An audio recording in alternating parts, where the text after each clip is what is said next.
Esprit de Dieu, oh Esprit de Dieu vivant, renouvelle la face de la terre. Esprit de Dieu, oui, Esprit qui donne la paix, Renouvelle la face de la terre. Esprit de Dieu.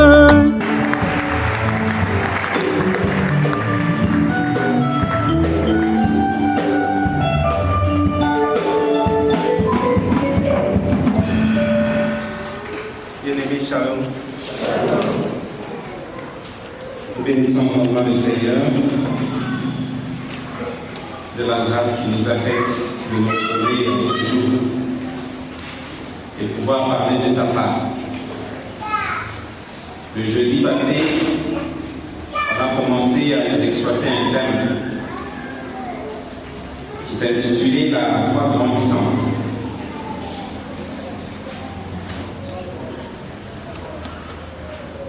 Et pendant que l'orateur est en train de nous parler, il nous disait qu'il faudrait déjà qu'on comprenne notre foi consiste en quoi. On vise quoi par rapport à ce qui est de notre foi. Et aujourd'hui, Dieu a voulu que nous puissions continuer dans le même ordre d'idée. Pourquoi? Parce que Dieu a vu qu'il y a un problème au milieu de son peuple. Batoto ya Mungu balingi wakati banaitika Yesu kama Bwana na Mwokozi, balijiretrouve que banashimamia pale abakomane tena. Imani ya watoto balingi ba Mungu inakuwa tu ni imani ya kusema ni kumkristo parce que basha kunibatiza. Na kama tunaangalia mu maisha yetu ya kila siku, comme un père, une mère, un jeune homme, une jeune dame commence à faire quelque chose, il aime toujours avancer. Il ne veut pas rester au même endroit. Kila mtu wakati anaanza na kitu fulani anapendeka vitu viende mbele, na kama vitu viende mbele tunafahamu, tunasema qu'est-ce qui ne va pas dans ma vie, on s'interroge. Il avait le même de la foi. On nous a dit la fois dernière que la foi était un don de Dieu. Puisque c'est un don, Dieu nous a fait un don. C'est que Dieu attend que cette foi puisse produire des fruits, puisse grandir. D'où l'importance de ce thème. Shalom. Avant d'aller plus loin dans ce thème, on va demander aux évangélistes de nous lire quelques passages. Et après moi, on va continuer avec notre thème. Ils vont nous lire Marc 4, le verset 26 à 29. C'est le même texte que la fois passée. Et puis ils vont nous lire 1 Corinthiens 1er, le verset 26 à 30. Et enfin, ils vont nous lire 2 Corinthiens, le verset 24 à 27.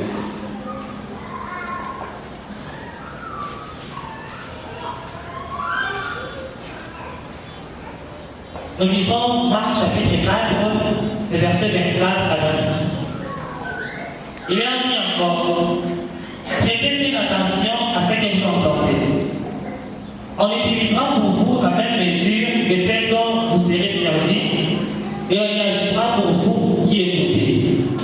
En effet, on donnera à celui qui a, mais à celui qui n'a pas, on enlèvera même ce qu'il a.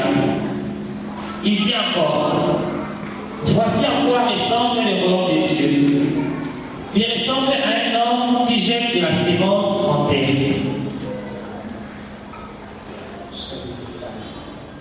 Il ressemble à un homme qui jette de la sémence en terre, qui dort ou qui reste éveillé. Nuit et jour, la sémence germe et pousse sans qu'il sache comment. En effet, d'elle-même,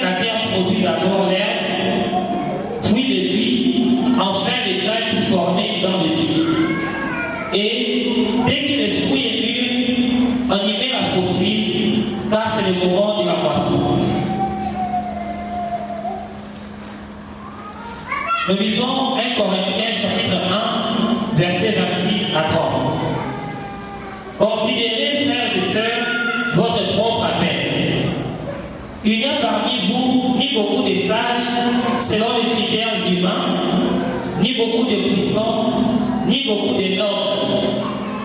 Mais Dieu a choisi les choses folles du monde pour couvrir les hontes des sages, et Dieu a choisi les choses faibles du monde pour couvrir les hontes des forces.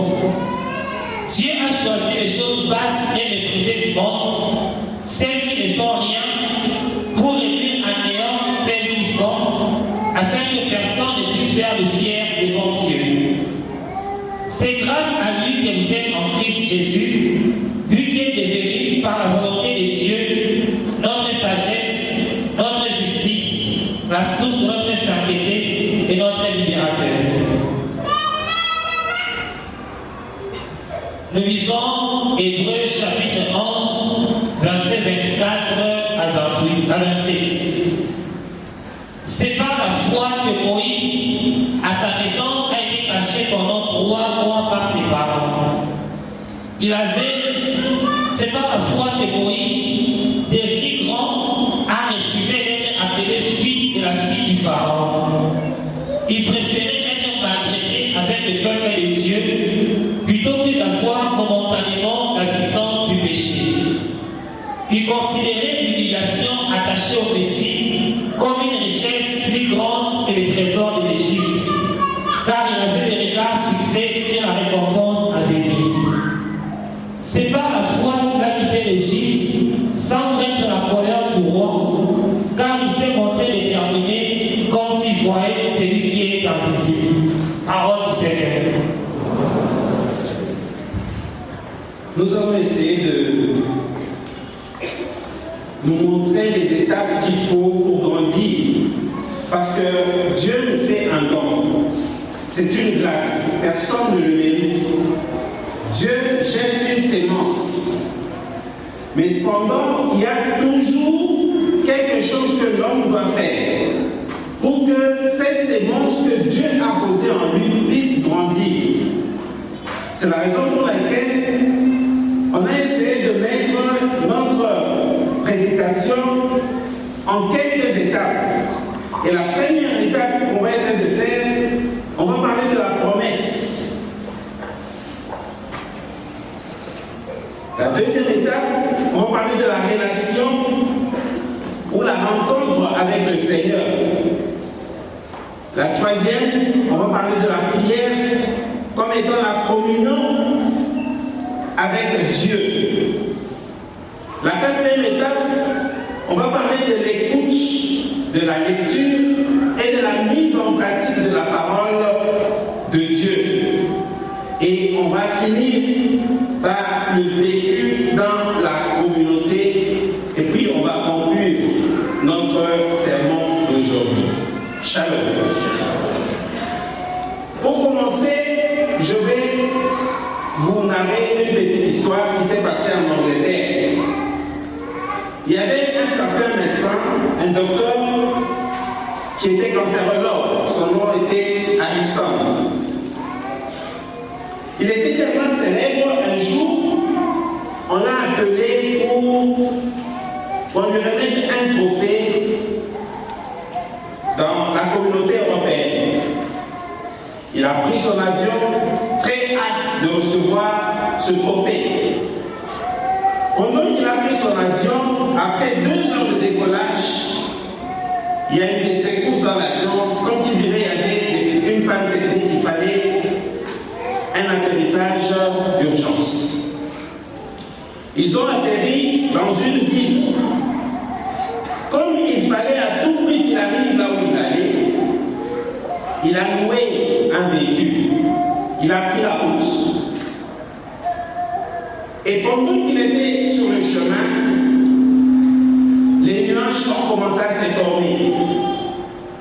Et puis, c'est devenu très sombre. La pluie a commencé. Et c'était pratiquement très difficile de rouler sur la route. Il s'est dit, continuer, je risque ma vie. Il faut que je trouve un abri. Il faut que je trouve un endroit où je peux me sentir en sécurité en attendant de continuer mon chemin. Et là où il s'est arrêté, il a trouvé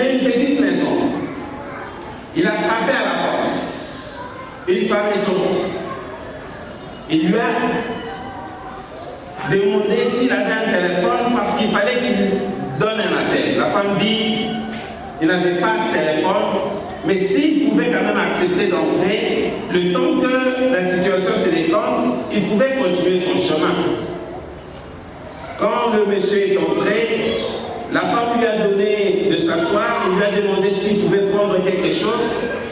Il lui a donné un petit café et il lui a demandé est-ce qu'on peut prier. Wakati ule mama anamlomba est-ce qu'on peut prier, l'homme dit non. Comment est-ce qu'on peut prier? Moi je ne prie pas. Parce que le succès des choses réside dans mon travail. Ça n'a rien à voir avec la prière. La femme n'a pas insisté, elle s'est penchée et elle a prié avec foi. Et puis, elle s'est redressée. Elle a regardé l'homme qui continuait sagement à prendre son café. Et puis l'homme, regardant le côté de la femme, il a vu un bébé. Il a dit, qu'est-ce qui ne va pas avec ce bébé? La femme lui dit, mon bébé est malade. J'ai essayé par tous les moyens de trouver un remède, mais je n'ai pas trouvé. Les voisins, beaucoup de voisins m'ont dit, il faut seulement aller voir un cancérologue du nom de Harrison. C'est celui-là qui peut déconseiller la situation de ton fils. Alors pendant qu'il parlait, l'homme s'est incliné, il a commencé à pleurer. Alors la femme ne comprenait pas, elle lui a posé la question, qu'est-ce qui ne va pas? Alors l'homme lui dit, je comprends maintenant pourquoi je suis arrivé dans cette maison. Il lui a narré l'histoire. Alors la femme lui dit, tout ce que je sais, au fond de moi, je savais que Dieu m'exaucerait dans ma requête. Mungu atanijibu maombi yangu nafashika yote juu ya mtoto yangu. Mais mishijue tutafashika je. Alors, quelle est la leçon là-dedans? La parole de la femme a amené cet homme à comprendre que c'est Dieu qui contrôle toutes choses et nous va faire que il est ma circonstance. Je te croisais pas ta avion. Waribika, croisais pas ta mvula. Mais il y a des fachita ou qui est à retrouver où il est Yumba. C'était que Dieu était en train de conduire ses médecins dans la maison de cette femme qui était nécessiteuse. Bien aimé chacun. Ceci c'est pour nous dire quoi? Qu'est-ce que je veux dire par c'est ça même la première étape que je veux qu'on comprenne comment Dieu procède. On est ici nombreux, mais chacun est venu ici. Chacun a accepté le Seigneur d'une façon que chacun peut lui-même répondre à cette question. Il y en a qui sont venus ici parce qu'il y avait quelqu'un qui avait évangélisé. Il y en a qui sont venus ici parce qu'un jour il a rencontré un homme qui a prié pour lui et qu'il était malade et qu'il a guéri. Il y en a beaucoup d'autres exemples. Kukuma, alame amingi, il est donné chacun chez Kukanina, Zamambo yangu, Namungu. Pour ces jeunes médecins, c'était la femme. La femme n'a pas péché. La femme ne lui a pas annoncé la parole de Dieu. Mais la femme lui a raconté ce qui lui arrivait et le médecin a compris lui-même que ça c'était Dieu. Bien-aimé Shalom. C'est pour dire quoi?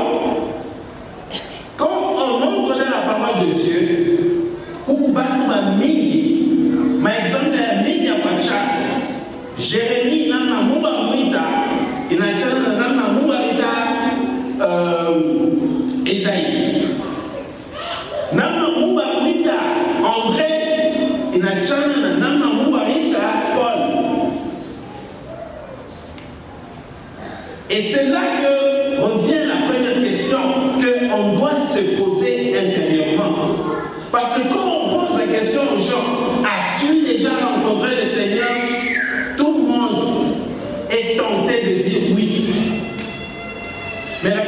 c'est posé de savoir quand est-ce que exactement, quand tu examines ta vie, quand est-ce qu'exactement tu as rencontré le Seigneur.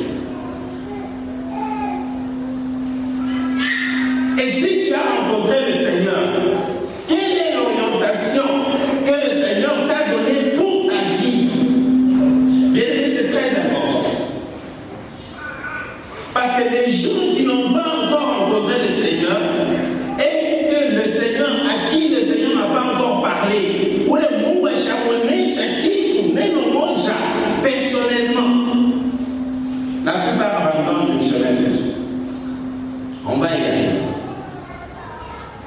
C'est-à-dire, ça ne vient pas nécessairement par une prédication ou par une campagne d'évangélisation, non. Ça peut venir au travers d'un rêve. Ça peut venir lors d'un accident. Là où tu as senti la parole de Dieu et qui t'a dit un mot. Et c'est ces mots-là qui restent en toi, qui fait que tu continues, quelles que soient les perturbations. Bien aimé, chacun. C'est ça la première étape. La promesse. Cette rencontre avec le Seigneur individuellement, dans les circonstances que toi seul connais. Parce que si ça n'a pas encore eu lieu, c'est difficile qu'il y ait la foi en toi. Pour Paul, c'était pendant qu'il était en train d'aller persécuter le peuple de Dieu. Il n'a pas vu Pierre le péché, mais le Seigneur lui-même.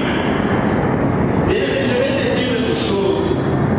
Étant chrétien, il doit toujours y avoir un jour où tu sembles entendre que Mungu yeye anakuita anakusemezea kwa mashikio yako, anakuambia nini unapaswa kufanya. Kama ubado kushikia, bien aimé, je doute fort que tu aies déjà rencontré ce Jésus. Il y en a d'autres qui viennent justement par une campagne d'évangélisation, là où il y a une parole d'un homme de Dieu qui a donné soit des paroles de connaissance. Et tu as dit, ça c'est moi. L'enseignant ici est venu pour moi. L'évangéliste ici est venu pour moi. Cette parole c'est moi. On m'a parlé, c'est Dieu qui m'a parlé. Chacun. C'est très important. Et c'est ça même le début de la vie. C'est pourquoi la Bible nous dit, personne ne peut croire si cela ne lui a pas été donné par mon Père. Hawezi kuamini kama ile itoke kwa Baba.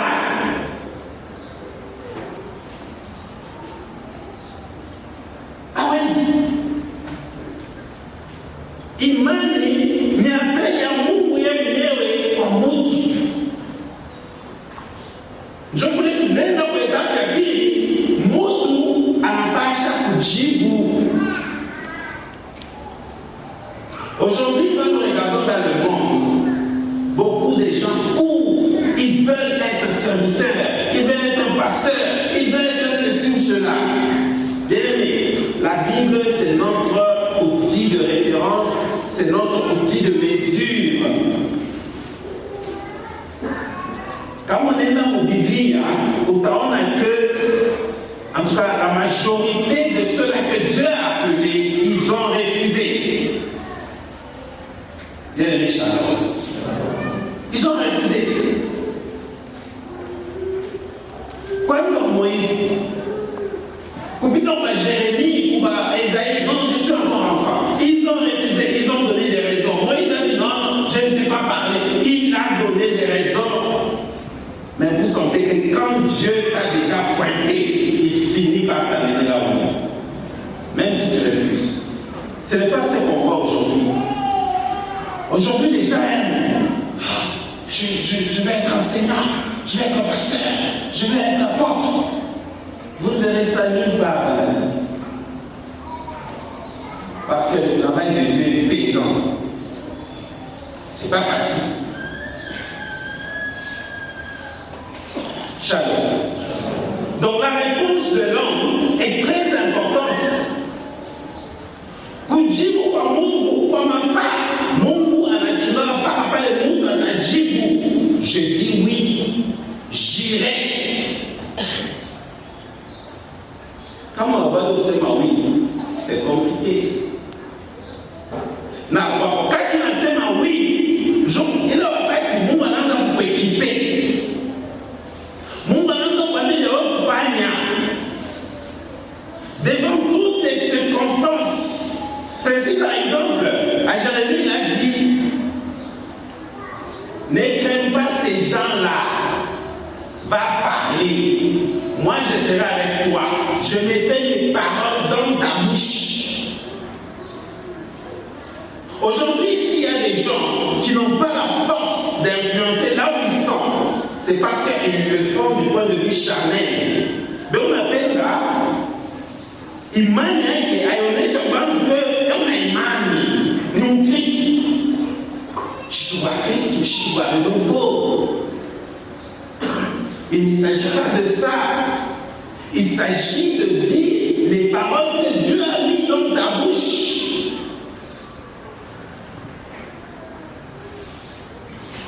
Il ne faut pas se proclamer, c'est trop dangereux. C'est trop dangereux. C'est parmi les gens que vous voyez, le diable te frappe et tu disparais de l'œuvre de Dieu.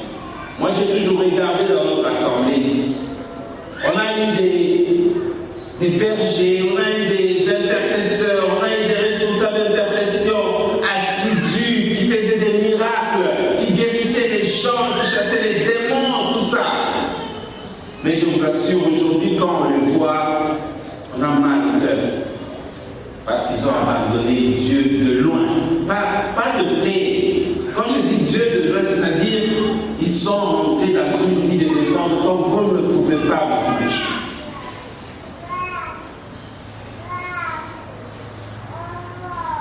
Shalom. Donc la réponse de l'homme est très importante parce que beaucoup de gens ont tendance à dire Dieu est venu, il m'a sauvé, je suis sauvé, c'est fini, il ne fait plus d'efforts pour grandir. Non!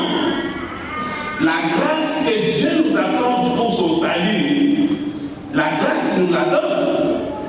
Mais il y a quelque chose que l'homme doit faire. Pour que tout le monde n'a pas sa faille. La grâce, c'est comme l'eau que Dieu amène, ou la régie des eaux amène dans ta maison. C'est comme le courant que la SNEL apporte dans ta maison. Mais pour qu'il y ait de la lumière, tu as quand même un peu d'effort à faire. Tu dois ouvrir le robinet pour qu'il y ait de l'eau. Tu dois allumer, appuyer sur l'interrupteur. Mais pas toi, il ne veut pas donner quelque chose. Il y a un effort de l'homme aussi à donner. Dans la grâce, il y a l'effort de l'homme. Dans le salut, il y a l'effort de l'homme à donner. Nikutidanganya wakati unasema Mungu ashakuokoa tu ni kwa neema unasimamia pale. No. Mtu anapenda kukomea mlimani. Il a aussi des choses à donner. Bien aimé Shalom.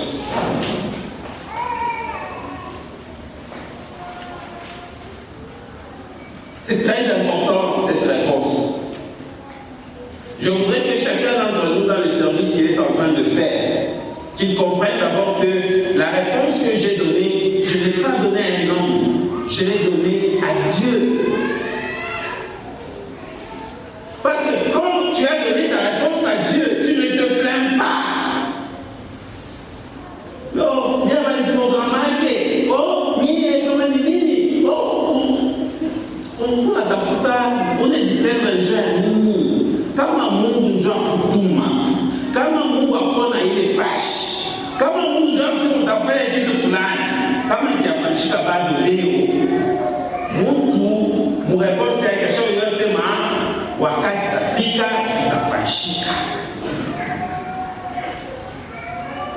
Ce n'est pas le même jour que Jésus a rencontré Paul, ce n'est pas le même jour que Paul s'est levé et commence à prêcher l'évangile. Ce n'est pas le même jour parce que Dieu a vu Moïse, ce n'est pas le même jour que Moïse s'est dit je vais délivrer le peuple d'Israël. Il y a un temps où Moïse était obligé de passer par le désert. Il y a une décision que Moïse a prise. Il a dit je quitte la maison de Pharaon, je quitte tous les privilèges que j'avais.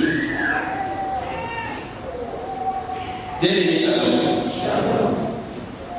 Où doit on faire les où fachi. On a boulé, mon toka a boulé, argent de poche en termes, je ne sais pas comment, des centaines de milliers. On a vraiment ça chez Zikalo. Nous avons besoin de capter sur la manière couler ou guider que nous avons. C'est ça la foi grandissante. La réponse est là. Quand l'homme a répondu, il est appelé à demeurer dans cette même communion. Parce qu'il a commencé une démarche avec Dieu. Tu veux que la foi grandisse, mais reste dans cette communion. C'est là que Dieu va te parler. Et cette communion se traduit dans quoi? Dans la prière. Et souvent, ce n'est pas la prière communautaire. C'est pourquoi vous voyez Jésus. Il est arrivé des moments où il quittait la foule. Il quitte même les apôtres. Et il se retrouve seul. Et la Bible nous dit, c'est souvent quand il était seul qu'il parlait avec son Père. Shalom. Wakati mutu uko mutu unasema mimi napaswa kuomba imani. Il faut à un moment donné de ta vie où unatoka hapo ile assemblée unaenda fashi yako unakaa waanza ndia Mungu unichunia mambo fulani meangalia mambo vile unafanya hapa mshafikia nifanye je niende navyo je. Parce que mishi jiweze, mina santi ndio nguvu inanikumbuka. Mais la plupart d'entre nous,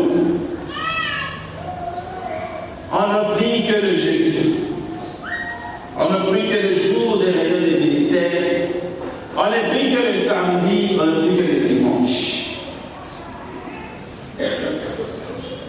Wakati gani Mungu atakusemezea de façon particulière par rapport à l'appel et à la rencontre que tu as eu à faire avec lui. Wakati gani? Unapenda kukomana, unasoma Biblia, au vishikie, au comprendre. Mais quand est-ce que tu vas dire au Seigneur, nous naomba hiki fulani. Uniambie mambo gani baba? Quand on lit Luc 17, le verset 5, quand Jésus a parlé du pardon, de pardonner 77 fois, 7 fois, la Bible nous dit, après avoir parlé de ça, les apôtres ont vu que c'était compliqué, c'était difficile. Ils ont dit quoi? Seigneur, augmente à nous la foi. Quand on vient ici, batu mingi tunaomba sana mambo ya chini, atombake ya juu, atombake imani. Pardon wajirani parce que aulombe kwa Mungu akupatie ile capacité pour grandir dans la foi, demande de grandir.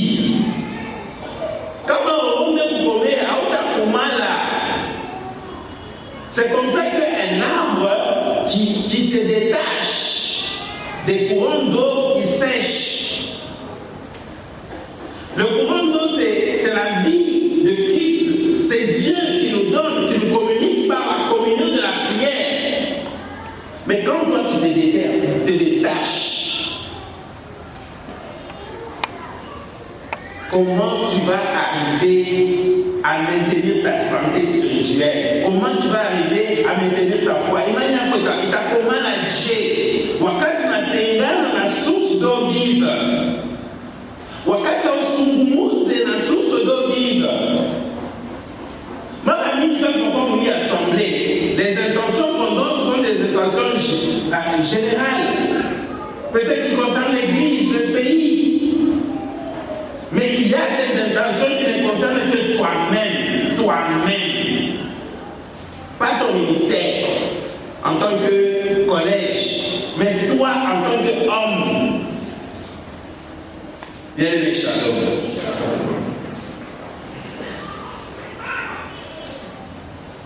La prière, c'est ça qui nous met en communion avec Dieu. Parce que c'est là que nous parlons à Dieu et Dieu nous parle. Trop souvent, les hommes ont tendance à croire que quand il entre dans la prière, il n'y a que lui qui doit parler. Il y a des temps où tu parles, il y a des temps où tu te tais, tu te dis, je me tais, j'écoute. Il y aura toujours une voix qui va rentrer dans ton cœur, qui va te convaincre de ce que tu dois faire. C'est là que Dieu te parle. Shalom. Après la prière, il y a aussi ce qu'on appelle la nourriture. Il faut manger. Quand un arbre ne mange pas, il ne grandit pas. Quand un bébé ne mange pas, il ne grandit pas.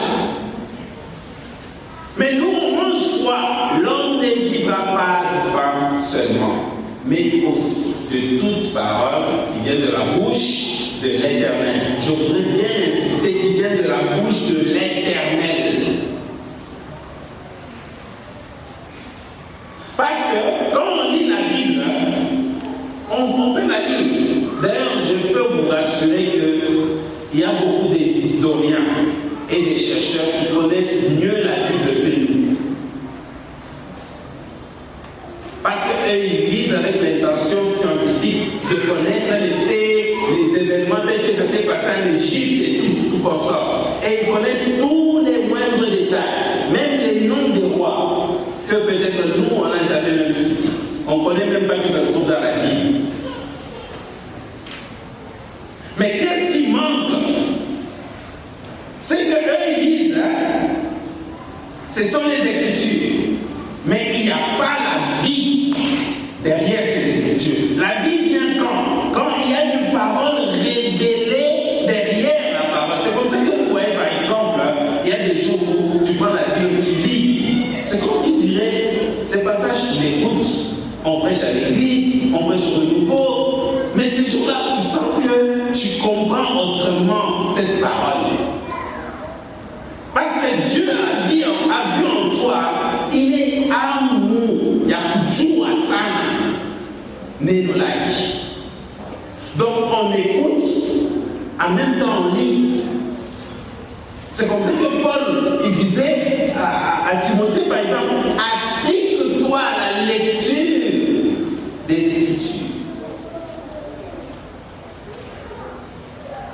Ma Bible, tout le monde,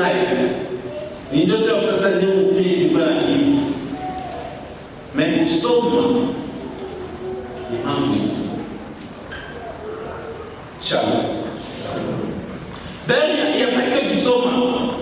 Il y a aussi la mise en pratique, comme Jacques 2, le verset 18 nous dit.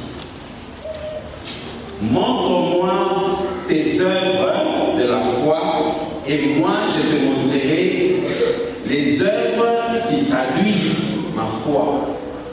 Bien-aimé, shalom.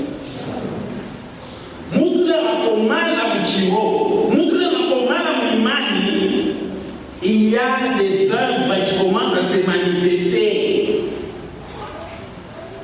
Bien-aimé, shalom. Kunapasha kutoka matunda. Kama wewe ayobaki kwanza kutosha matunda, uchingaji bebe, mkimo, imani yako ikilaya ba bebe, c'est pourquoi on va les lire. Bébé ne va pas les lire. Bébé n'a pas beaucoup la lire. Or, Dieu ne veut pas que tu vas dire, mais il est temps d'apprendre ça pour lire. Il a dit à son peuple, au travers de Moïse, dit à ce peuple de garder silence et de marcher. Quand on marche, c'est-à-dire on quitte un point A et on avance vers. Pourquoi? Ils ont quitté l'Égypte. Ils ont quitté un lieu qui était confortable. Et là où ils étaient en train d'aller, pourquoi? C'était encore plus misérable. C'est comme ça que beaucoup de gens commencent à se souvenir de l'Égypte. Combien de gens aujourd'hui se souviennent de l'Égypte? Combien? Barafia mubali wakuakia maisha yana bashabaoa shi tuonekana nozo tutamu ngamia tu hakuna hata mtu kuongoza barafia tu bamakisheri bashakusha masomo bashakuza kupiga makashi meshi tunataka sasa tumonore Mungu unawaza nini? Égypte, là où on mangeait la viande, là où on était bien. Quand on marche, on regarde devant. On regarde des choses qu'on ne voit pas. La foi que nous, en tant qu'enfants de Dieu, c'est celle de regarder les choses qu'on ne voit pas. Dieu m'a promis le ciel, c'est ça qui est le plus important. Bien les pécheurs.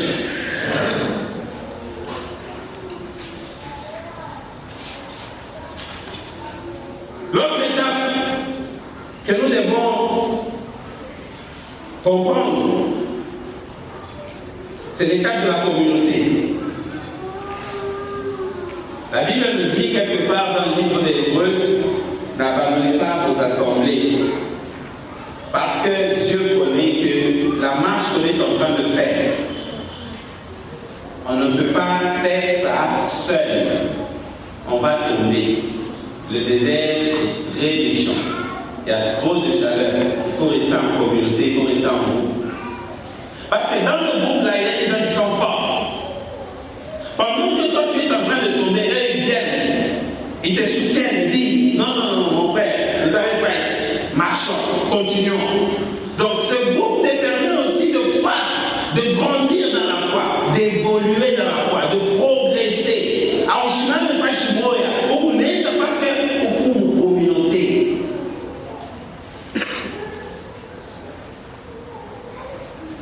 j'ouvre une petite parenthèse pour vous dire ceci.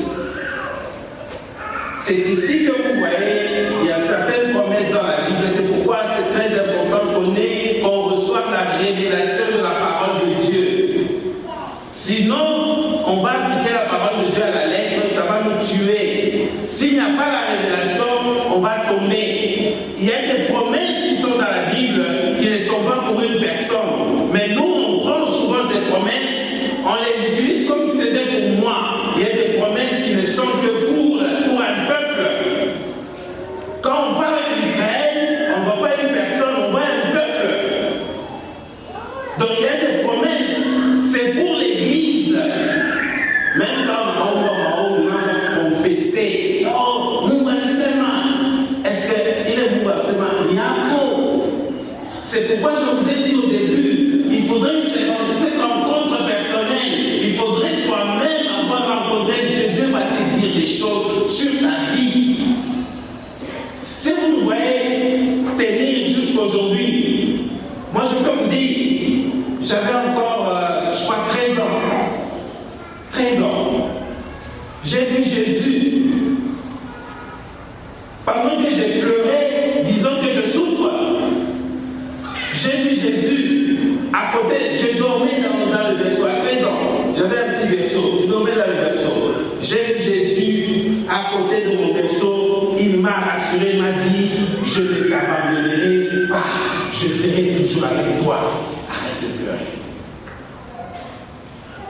C'est ça la parole qui m'évoque. N'est pas que nous prenons une cage, n'est pas que nous prenons une quartier, n'est pas que nous prenons une famille. J'ai au moins une parole qui me maintient.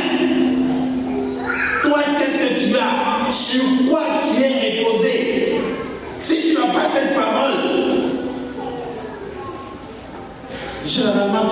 vas tomber.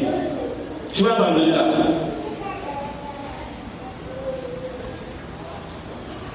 Alors cette communauté nous permet de rester calme, de rester dans le repos, de rester dans l'attente de ce que Dieu a promis. Parce que je ne regarde pas vers les choses visibles, moi je regarde vers les choses invisibles. Je regarde vers le ciel. Qu'est-ce que Dieu m'a promis? Dieu m'a promis le ciel. C'est comme ça que vous voyez, quand on rentre maintenant dans les Écritures qu'on a lues, le livre de Hébreux, lui nous parle de Moïse qui a quitté tout le confort qu'il avait. Mais quand vous lisez par exemple Hébreux 10, à partir du 36e verset jusqu'à la fin, on nous dit ceci: ces gens attendaient tellement le ciel, ils avaient tellement la promesse, ils voulaient aller au ciel tout de suite, que même quand on était en train de leur proposer le salut, il y a Padini, il refusait. Il disait: ah, je suis quand même parce que il y a une promesse, c'était tellement grand, c'était tellement merveilleux. Est-ce que quand toi tu viens ici à l'église, tu t'accroches à cette promesse que tu ne vois pas encore, ou tu t'accroches aux choses de la terre? C'est vrai que je voudrais chuter en vous disant, vous voyez ma étape de transformation. Ne vous savez pas, ne vous savez pas, le temps où il a rencontré le Seigneur, le temps où il a reçu la paix, et jusqu'à 7 heures, il ira au ciel. Il sera en train de passer un temps de dure épreuve. Il sera en train d'être éprouvé. Pourquoi être éprouvé? Parce que c'est dans les épreuves qu'on reconnaît l'état de notre cœur. Parce que là, c'est mon bout de chose. Là, peut-être qu'on en a compté, tu peux donner à quelqu'un 1000 francs, 700 francs, mais par contre, moi, c'est mon bout de chose. C'est le jour où tu n'as que ça. Ces 1000 francs-là, c'est ce que tu as. Mais à côté de toi, il y a quelqu'un qui manque de tout et qui vient solliciter ton aide. C'est ce jour-là que tu sauras que je suis capable de me sacrifier, de donner ma substance pour autrui ou pas. Le désert est très important parce que c'est en passant dans le désert qu'on arrive à comprendre que quand je suis dans l'abondance et que quelqu'un qui est en train de passer le même désert que là où j'étais en train de passer vient vers moi, je compatirai et je comprendrai parce que je dirai au monde, il y a une honte de pitaka. La parole est réconfort, nakile, on a envoyé ça pour nous partir pour Kashimani. C'est pourquoi la communauté est très importante, parce que même cette communauté nous éprouve. On rencontre des gens de plusieurs types. Waimani Waimani Kiloko, Waimani Abachama, comme 1 Corinthiens le dit. Même la parabole des talents nous dit ça. Pourquoi Dieu n'a pas, le serviteur là, pourquoi il n'a pas donné, le maître, il n'a pas donné 5 talents à tout le monde? Vous vous êtes déjà posé cette question? Pourquoi ce maître n'a pas donné 5 talents à tout le monde? Il a donné 5 au premier, 3 au deuxième et 1 à l'autre. Maintenant, pourquoi quand on est en communauté, on veut se comparer? Je veux être comme tel. Dieu sait qu'il t'a donné, c'est selon les capacités. C'est Dieu qui connaît la mesure des choses qui te font. Mungu Dieu m'a dit, ni inakuenea. Waujue. Kama salaire yako leo ni $300 mon cash. Hata kama unatumia cash bien. Yo asema Mungu anasema hii $300 leo ujue na kuenea. Kama wewe unakupa $1000, mambo inaanza. Bien Misha. La mesure de la foi, c'est à ce niveau-là justement. Dieu nous éprouve dans notre vie. Et tant sur cette terre, nous vivons des épreuves pour que ces épreuves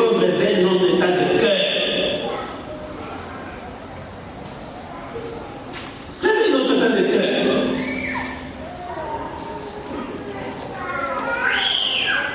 Quand on lit le livre de Hébreux 11, tout le livre, après je vous recommanderais de lire. Qu'est-ce qu'on retient de plus essentiel dans le livre de Hébreux?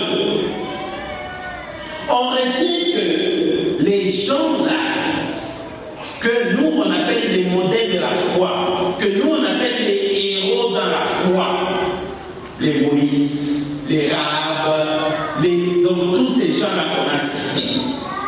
Une chose les a caractérisés, ils ont accepté de quitter le confort.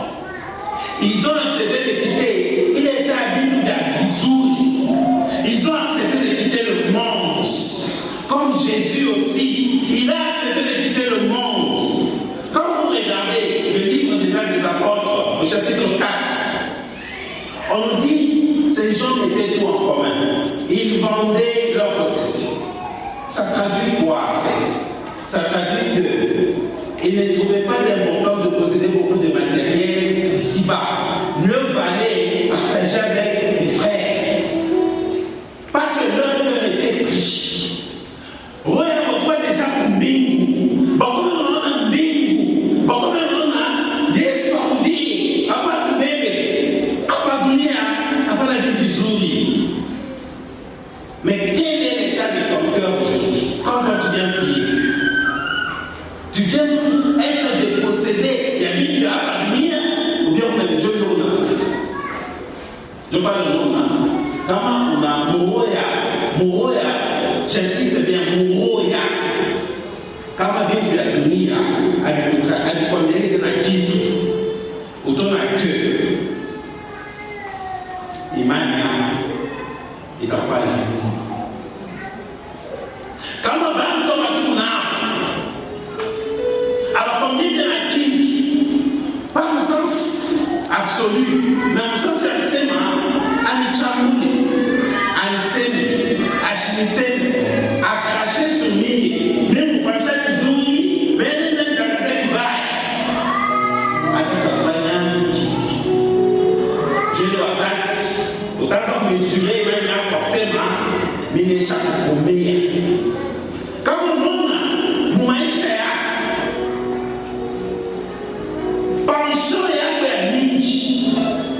c'est avoir beaucoup d'argent, c'est avoir beaucoup de maisons, c'est avoir beaucoup de ceci, c'est avoir. Tu vas se vous qui t'a dit, la table chafanya, 40 ans. Parce que il manie des choses immatérielles, des choses qu'on ne voit pas. C'est là que nos yeux sont fixés. Mais quand même, tu as beaucoup à donner, on a compté. Vous n'avez jamais terre là. Vous n'avez jamais mis là. Mais dans sa face à Moïse, tu n'as pas encore. Parce que quand Dieu lui désire, quand Dieu lui t'appelle, tu vas trouver que tout ce qui est sur la terre est moins important.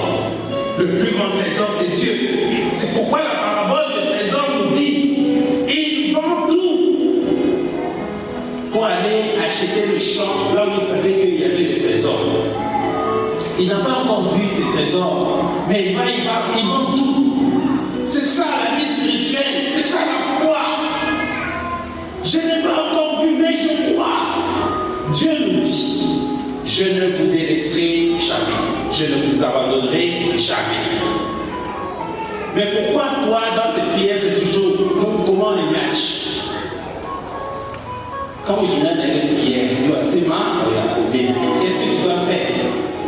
Il faut demander à Dieu, augmente en moi cette foi. Il faut demander, plonge-toi dans les Écritures. Plus tu vas te plonger dans les Écritures, Dieu va te révéler ce qu'il faut faire pour quitter cet état de choses. Et c'est là que tu sentiras que je suis sauvé. Attends, pour aller, je m'en fous. Pourquoi vous me dire, je suis encore bien pourquoi? Quand on a bien le pourquoi. On a dit, j'ai hâte de partir. Mais toi, tu as hâte de rester sur la terre. Tu veux rester en Égypte. Bien-aimé, je t'exhorte aujourd'hui. Prends, décide-toi d'abandonner l'Égypte. Prends le chemin du désert. Tu vas souffrir, oui, mais dans cette souffrance, rassure-toi, il y aura un rocher. Et ce rocher va sortir de l'eau. Et cette eau va te permettre de traverser le désert.